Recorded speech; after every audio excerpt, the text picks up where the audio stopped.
Para terpidana kasus Vina Cirebon sindir soal keadilan jelang putusan PK.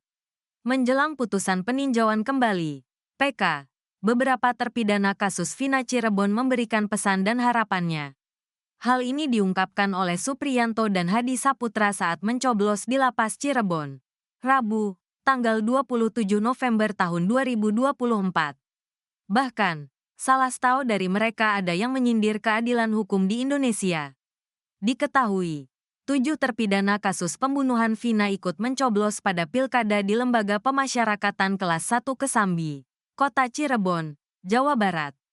Mereka berharap pemimpin yang terpilih memastikan keadilan hukum bagi masyarakat kecil.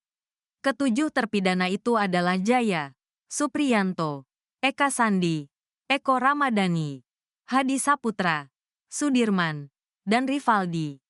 Mereka memberikan hak suaranya di tempat pemungutan suara, TPS 902, yang menempati lapangan olahraga di Kompleks Lapas Kesambi, Rabu, tanggal 27 November tahun 2024, pagi.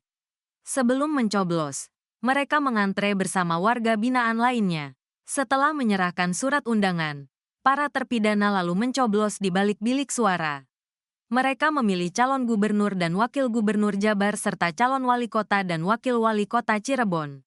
Semoga hukum di Indonesia ini adil. Jangan karena orang-orang yang berduit ajalah yang bisa dibela, ujar Supriyanto, melansir dari kompas.id. Buruh bangunan ini termasuk satu dari 8 terpidana kasus pembunuhan pelajar Vina dan Muhammad Rizky pada tanggal 27 Agustus tahun 2016 di Cirebon. Pengadilan kemudian memutuskan 7 terpidana dihukum penjara seumur hidup. Selain Supriyanto, ada Jaya, Eka Sandi, Eko Ramadhani, Hadi Saputra, Sudirman, dan Rivaldi. Adapun seorang lainnya, yakni Saka Tatal, yang masih di bawah umur, divonis penjara 8 tahun. Setelah dihukum 3 tahun 8 bulan, Saka bebas bersyarat tahun 2020 dan bebas murni pada Juli tahun 2024. Setelah 8 tahun, kasus ini kembali viral setelah film Vina, sebelum 7 hari tayang di bioskop pada Mei lalu. Publik pun kembali mempertanyakan penanganan kasus tersebut. Saka dan ketujuh terpidana kemudian mengajukan peninjauan kembali, PK, ke Mahkamah Agung. Dalam persidangan, para pemohon mengungkapkan adanya paksaan dengan kekerasan agar mereka mengaku sebagai pembunuh Vina. Sejumlah saksi juga mengklaim telah berbohong. Hingga kini, MA belum memutuskan terkait permohonan PK Saka Tatal dan terpidana lainnya. Namun, Pengadilan Negeri Kelas 1 Cirebon yang menjalankan persidangan kasus ini telah mengirimkan berbagai berkas persidangan kepada MA 2 pekan lalu.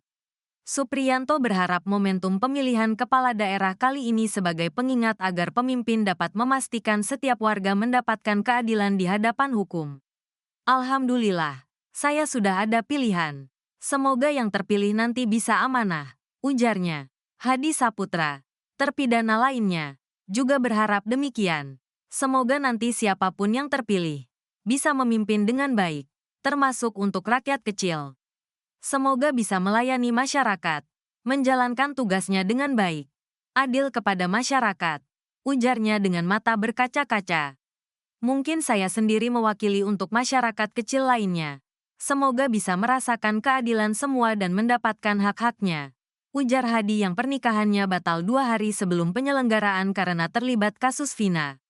Ia juga terpaksa menjual rumah keluarga. Menurut warga Kampung Saladara, Kesambi, Kota Cirebon, ini, saat kasus Vina bergulir 8 tahun lalu, belum ada pemimpin daerah yang ikut mendampingi mereka. Setelah kasus ini viral, pihaknya baru mendapatkan banyak dukungan, termasuk dari Perhimpunan Advokat Indonesia. Ia pun berharap, pemimpin terpilih, baik di Kota Cirebon maupun Jabar, lebih memperhatikan warganya yang berhadapan dengan hukum. Terutama untuk masyarakat kecil. Saya juga berharap PK kami bisa secepatnya dikabulkan oleh Hakim MA, ujar Hadi. Diam-diam Bareskrim periksa pemilik warung tongkrongan para terpidana kasus Vina.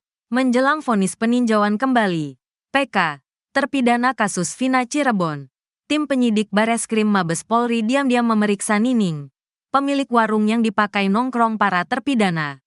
Nining diperiksa kaitannya dengan laporan kuasa hukum terpidana kasus Vina terhadap Ibtu Rudiana dan Aep Rusdiansyah. Ibtu Rudiana dan Aep dilaporkan atas dugaan laporan palsu terhadap 7 terpidana hingga membuat mereka divonis pidana seumur hidup.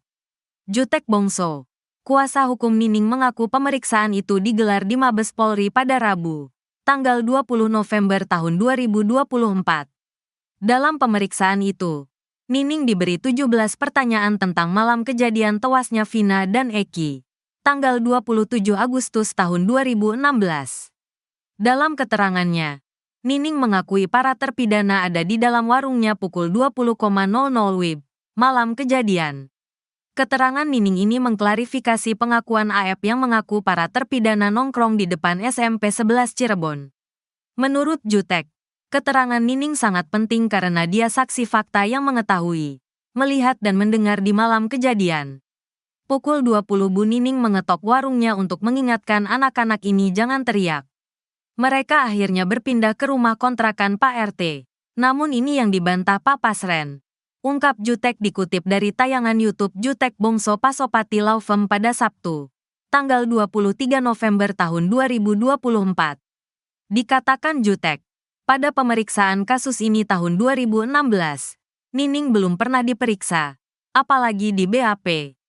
Dia berharap pemeriksaan Nining ini akan mempercepat penyidik untuk segera menetapkan Ibtu Rudiana dan Aep menjadi tersangka keterangan palsu.